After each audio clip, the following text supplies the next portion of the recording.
ang asawa ni Commissioner Lipana, si Marilu Laurio Lipana. Yung asawa ni Commissioner Lipana ay ang President and General Manager ng Olympus Mining and Builders Group na nakapag-secure ng 200 million peso worth ng DPWH flood control project. Magkano po ang total payments made so far? 326,609,000. 326 million plus na po at hindi pa tapos ang mga proyektong ito. Ngayon, napuput into question yung integridad ng buong komisyon. Kasi yung isang commissioner nyo, may asawa na kontraktor. Dapat mag-resign na ang commissioner na ito. Thank you for the question, Your Honor. Actually po, based on media reports, yun po ang aming nagado. Based on Media reports. media reports. Yes. Kayo po, as commission. Lumalabas po na yun nga po, ganun po. So totoo na asawa, President and General Manager. So na-award yung mga yan while Commissioner ng Commission on Audit, etong si Commissioner Lipana. The very same commission tasked to audit DPWH projects. Tama ho ba? Yes, I think so, Your Honor. So, tama po ba na may paglabag yan sa batas natin, RA 6713, Code of Conduct and Ethical Standards, na pinoprohibit ang mga opisyal natin na magkaroon ng financial or material interest in transactions that fall under the office's jurisdiction? Your Honor's personal na position ko po, there's a potential conflict of interest po. So yan po ang punto ko, Mr. Chair. Ngayon, napuput into question yung integridad ng buong komisyon. Kasi yung isang commissioner nyo, may asawa na kontraktor na nakapag-secure at nakapag-bag ng mga proyekto. So what's the comment of the Commission on Audit? Papaano kaya to? Sir, based on records po, nakapag-issue naman na po ng notice of disallowance yung auditor natin. Relevant dun sa mga transactions po nung asawa po. Next question. Since you have admitted on record na meron ngang potential conflict Yes. of interest, meron na bang ginawa na internal investigation ang Commission on Audit patungkol dito kay Commissioner Lipana? May I remind the Yes po. Yes, Mr. Chair. I'm wrapping to up. wrap up the questions. Okay, simula po nung nalaman po namin yung matter na yon from media reports, ay nag-issue po ang Commission on Audit ng sector and cluster issued General Audit Instructions on October 9, 2024 and October 15, 2024. Ang guidelines po namin is yung mga audit team leaders, as necessary, ay dapat po i-consider ang priority areas. Lalong-lalo na po yung mga lumalabas, in general naman po, hindi namin in-specific, specific controversial media items or issues, subject of legislative inquiry or succeeding COA issuances. So yun po, kung lumabas yun, dapat po ay mahagip yung mga projects na yun.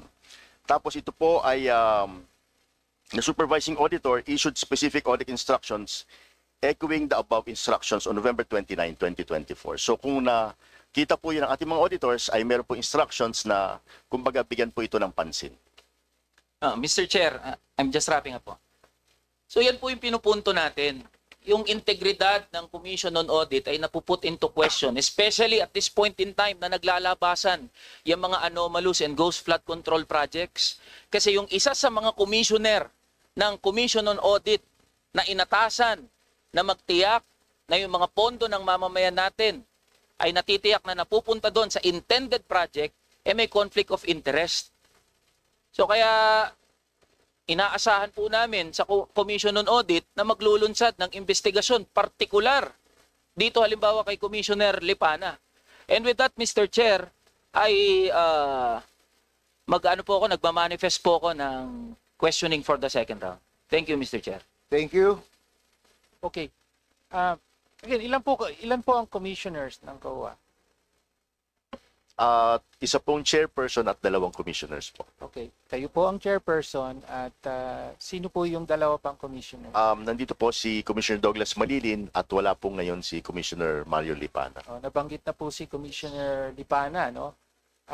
Bakit nga po siya uli wala? Sabi niyo, naka-leave. Sick Ano leave. po, naka-medical leave po siya. I think nasa Singapore po nagpapagamot po siya. Kailan po siya nag-medical leave? Actually, early part of August, and almost every month po ay nagme-medical leave siya sa latter part kasi po meron po kasi siyang sakit that he has to go to Singapore po ata or to his doctor para po magpagamot. Kailan po siya babalik for this? Actually po ang kanya pong leave is until the end of September. Ganyan na po yung kanyang ginagawa simula po nung I think mga 2 years na po, Your Honors. So, ibig sabihin sa buong panahon ng budget deliberations ay nakalib po siya. Hanggang September, end of September po, nakalive po siya. Can the commission function kung nakalib po yung dalawa? Tatlo lang kayo eh. Yes, yes po. Paano po yung pag-issue ng mga memorandum circular, etc.? Yes, Di ba Your kailangan Honors. nakapirma ang tatlo? Ano po, majority po, Majority. So, Yes pwede na ang dalawa. pwede po. Okay. May mga news reports nga no na ang asawa ni Commissioner Lipana, si Marilu Laurio Lipana, ang siya ring President and General Manager of Olympus Mining and Builders Group Philippines. Tama po ba? Yes, Your Honors. Yes. At nabanggit na rin po ito sa news reports at nabanggit kanina na may dalawang kontrata sa sumbong sa Pangulo website, may dalawang kontratang na award sa kumpanyang ito sa San Ildefonso, Bulacan. Tama po ba? Kukunin ko lang po ang detalye. Alam niyo po. Anong mga kontrata yung? Sandali lang po, Your Honors.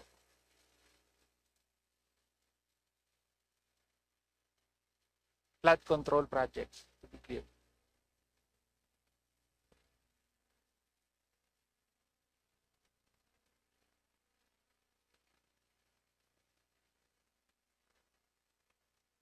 Sir, ito, Your Honor, ito po yung mga projects niya sa Bulacan First Opo. PEO.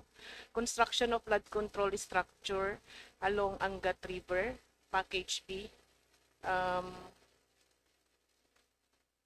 Improvement of waterways. Magkano po yung kontrata na una? Your Honor, yung nandito po kasi na listahan is yung mga payment pa lang po, hindi yung total contract. Okay. Opo. Sige, yung total contract, kung ibabatay natin sa sumbong sa Pangulo website, so yan ba yung along San Miguel River ang nandito sa website? Sir, Iba pa yan. Ito yung mismong actual disbursement po kasi. Hindi, ang nakalaga, interesting, bakit ganito? Sa sumbong sa Pangulo website, construction of flood control structures along San Miguel River. Upstream. May station 00, hindi ko na mabasahin yung station numbers. Barangay Batasang Bata, San Miguel, Bulacan. This is awarded to Lebron Construction / Olympus Mining and Builders. So mukhang nag-sharing pa ng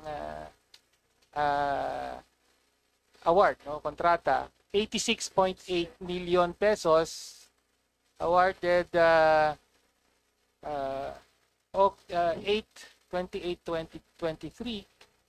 Tapos sabi rito completed 5/23/2024. Pero okay, tapos isa naman construction of flood control structures along San Miguel River. So dalawa, pero magkaiba yung mga station numbers. The other one worth 91 million. So total 178 million. Pero yung binabanggit niyo po, Angat. Opo, itong River? binabanggit ko po, Your Honor, ay mga transactions po ng 2025. 2025. Okay. Sige po, pakibasa po muli. Kasi ibig sabihin wala yan dito sa sumbong sa Pangulo website. Opo. Okay, so meron Siguro pa po, Your palang Honor. iba pang kontrata. Bali, flood control. packages, B2E po ito, Your Honor, yung Mhm. nabayaran. Pero hindi pa po 100%, bali progress bidding pa lang. Ilang percent na po ang bayaran? Kasi po, Your Honor, ang meron lang po kami is kopya ng LDDAP, hindi po na-submit yung disbursement voucher. Sorry, ano So, po yung LDDAP?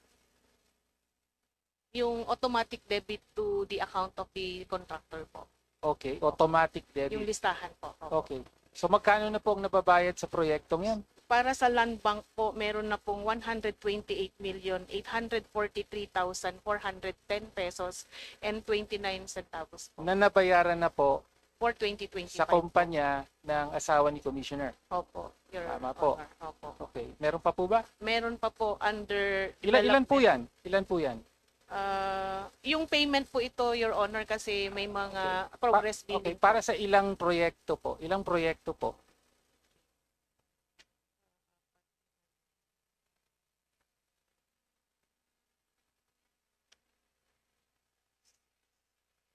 Anim po. 6 na proyekto. So dalawa lang po ang nakalista dito sa Sumbong website apparently, First, no? Pero meron pang 6 at sabi niyo 2025 po ang correction po, Your Honor. Bali, yung una po sa land bank, packages B2E, B, C, D, E po yon. Yung pong na-mention ko kanina na construction of flood control structure along Angat River. Yun naman pong nasa DBP po na account ay mayroon po tayong improvement of waterways and construction of river wall with road dike along Angat River, Tanawan. Meron din po tayong construction. Magkano naman ang nabayad na doon? 41 million po. 41 million na po. Anong date? May 21, 2025 po. May 21, 2025 at hindi pa po kompleto. Hindi pa po. Kasi So, first binabayaran progress pa po. billing pa lang. First progress billing. Opo. Okay, sige po. Tuloy lang, pakibasa po. Pati construction- yung amount ha, isama Opo. niyo na.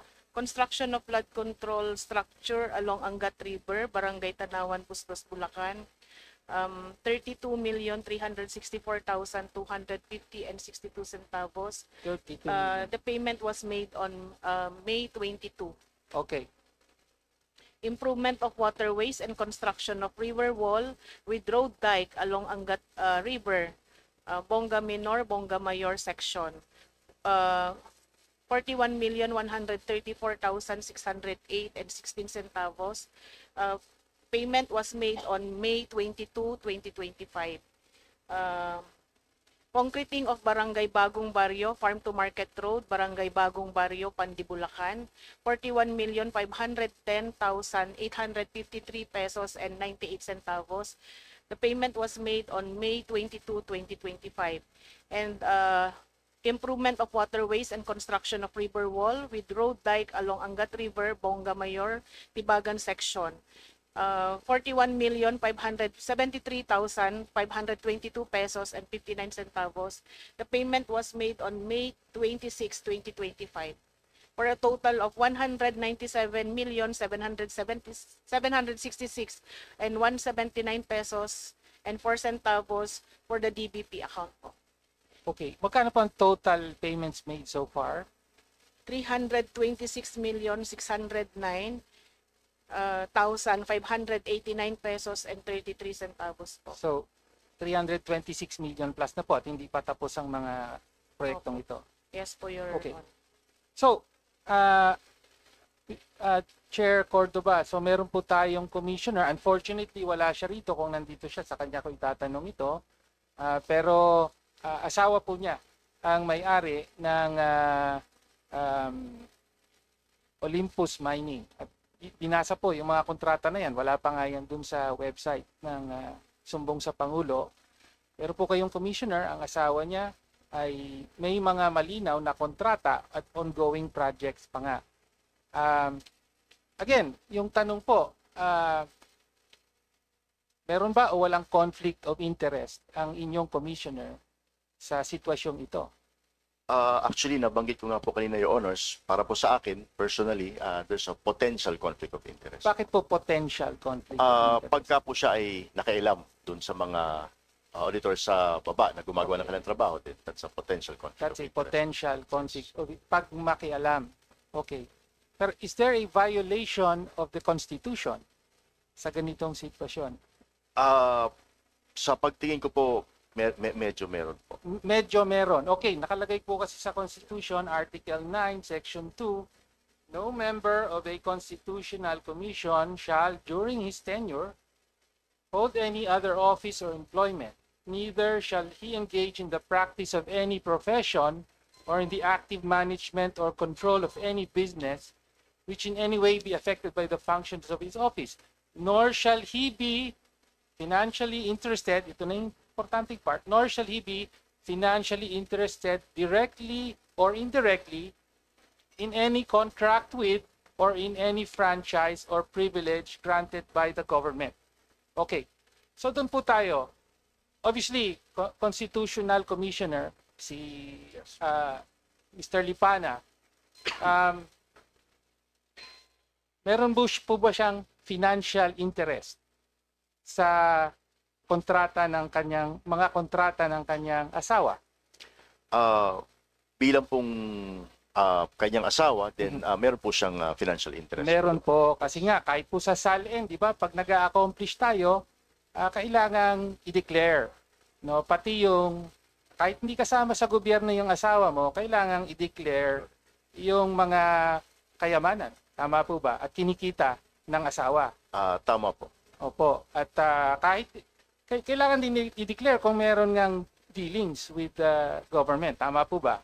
Actually, ang nakalagay po doon is yung po mga corporations owned by, sa SALN po, nakalagay mga corporations owned by the family where they have relationships. By the family. So, dapat nakalagay yon sa SALN.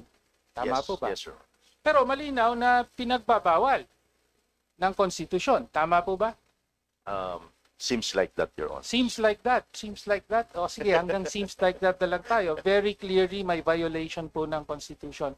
So, Mr. Chair, dahil nag-bell na po, ang gusto ko lang po diin dito ay malinaw po na yung pag meron tayong COA commissioner na ang asawa niya ay contractor at narinig natin ay may napakaraming mga kontrata na ongoing pa nga ngayon sa flood control.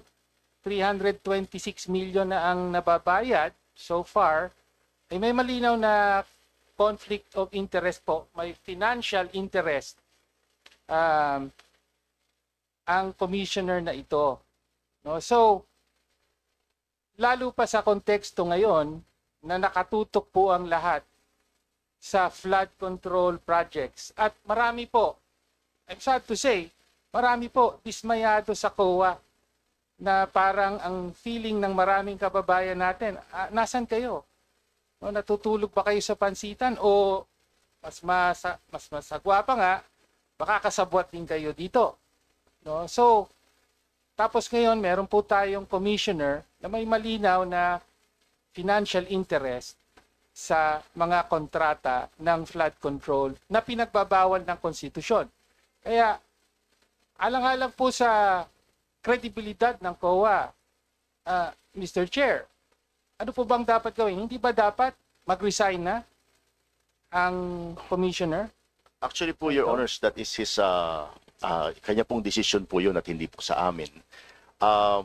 Tinignan ko nga po sa Constitution din, the chairperson or the commission does not have discipline authority over one of its commissioners. Dahil po constitutionally created po ang commission audit, then yung pong mga commissioners at yung chair are impeachable officers po. So we don't have discipline authority over sa amin po mga commissioners. Pero sa tingin nyo, sabi nyo na kanina, tingin nyo medyo mukhang may paglabag sa konstitusyon. So mukhang may problema ang COA habang nananatili dyan at walang patuloy na maki-question ang inyong kredibilidad.